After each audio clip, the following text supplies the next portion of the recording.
नमस्कार। राप्ती प्रवाह Hindi news channel से मैं सौम्या त्रिपाठी आप सभी दर्शकों का हार्दिक स्वागत करती हूँ। जैसा कि हम सभी को ज्ञात है, 16 दिसंबर 2023 से 22 दिसंबर 2023 तक चंपा देवी पार्क में दिव्य ज्योति जागृति संस्थान द्वारा भव्य भागवत कथा का आयोजन होना सुनिश्चित है। इसके संदर्भ में 14 दिसंबर 2023 को आयोजित प्रेस वार्ता में दिव्य ज्योति जागृति संस्थान के ब्रांच कोऑर्डिनेटर स्वामी श्री अर्जुनानंद जी ने क्या बताया, आइए सुनते हैं। कि किस तरह की कथा होने जा रही है और कौन है कथावाचक, क्या कुछ है इसका। हर हर महादेव, जय श्री राम। दिव्य ज्योति जागृति संस्थान के तत्वाधान में दिनांक 16 दिसंबर से 22 दिसंबर तक दोपहर 1 बजे से सायं 5 बजे तक चंपा देवी पार्क निकट पैडलेगंज गोरखपुर में सप्त दिवसीय श्रीमद्भागवत कथा का भव्य आयोजन सुनिश्चित किया गया है।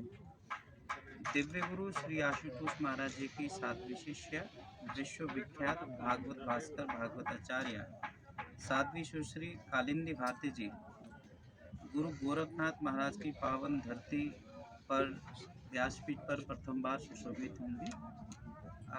दिनांक 16 दिसंबर को सुबह 9 बजे नगर निगम के ग्राउंड से विशाल कलश यात्रा निकाली जाएगी। इस कार्यक्रम में एक विशेष कार्यक्रम ये भी है कि इस कार्यक्रम के माध्यम द्वारा संपूर्ण जनमानस को भागवत का संदेश प्रदान किया जा रहा है।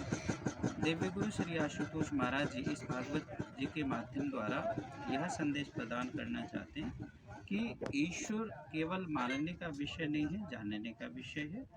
ब्रह्म ज्ञान के माध्यम द्वारा ईश्वर को जाना जा सकता है, उसे देखा जा सकता है। संपूर्ण वेद शास्त्र ग्रंथ इस बात का प्रमाण देते हैं। ब्रह्म ज्ञान जो सनातन ज्ञान है, जो समस्त शास्त्रों में वर्णित है, दिव्य नेत्र के द्वारा मानव अंतर्घट में ईश्वर का दर्शन कर सकता है।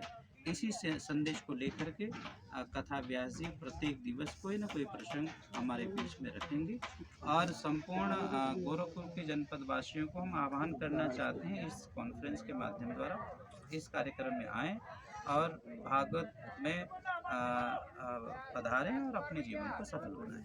धन्यवाद। इसी के साथ प्रदेश उपाध्यक्ष व्यापारी कल्याण बोर्ड उत्तर प्रदेश सरकार एवं प्रमुख समाज सेवी श्री पुष्पदन जैन जी ने कथा के विषय में कहा।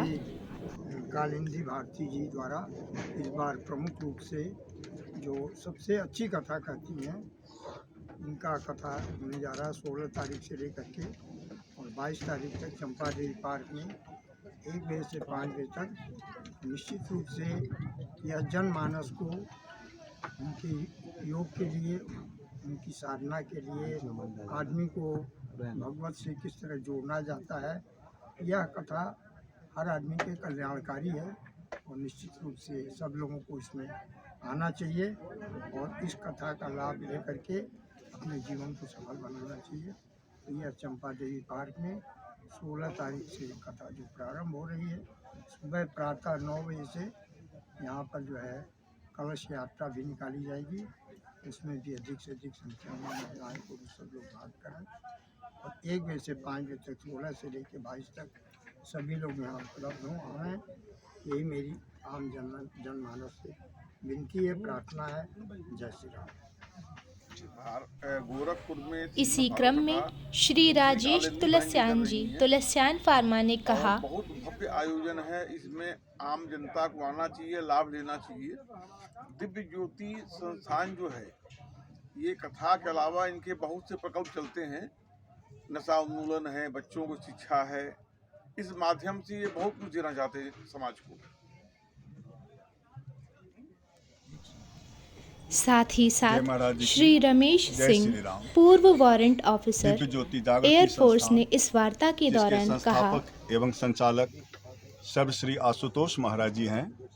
उन्हीं की असीम अनुकंपा से 7 दिवसीय श्रीमद् भागवत कथा पुराण का यज्ञ होने जा रहा है चंपा देवी पार्क निकट पैटलेगंज गोरखपुर में। जिसका समय 16 दिसंबर से 22 दिसंबर तक और समय दोपहर 1 बजे से सायं 5 बजे तक है।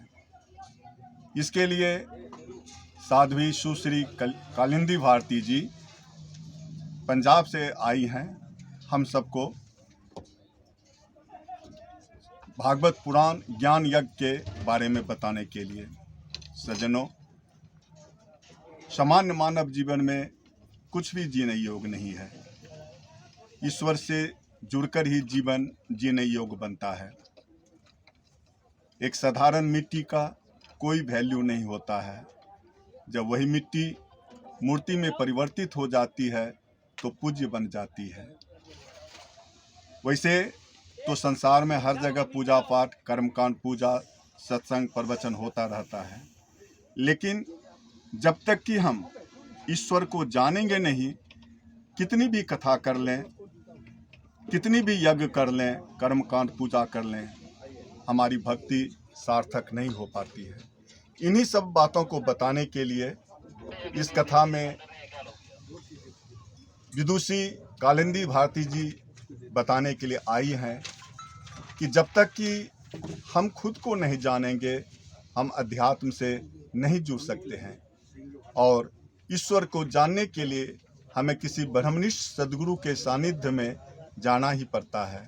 जब हम किसी ब्रह्मनिष्ठ सद्गुरु से ब्रह्म ज्ञान प्राप्त कर ईश्वर को जान जाते हैं, फिर उसके बाद जो हम गुरु की आज्ञा पर चलकर भक्ति का मार्ग अपनाते हैं, मोक्ष का मार्ग अपनाते हैं, वही आनंद का मार्ग होता है। और इन्हीं सब बातों को बताने के लिए इस कथा में विदुषी जी आई हैं हम सबको बताने के लिए। सज्जनों, आप लोगों से आग्रह है कि आप सभी लोग यहाँ पर आएं और इस कथा का लाभ उठाएं और मानव जीवन को सार्थक करें। मैं मास्टर वारंट अफसर रमेश चंद्र सिंह, इंडियन एयरफोर्स। धन्यवाद।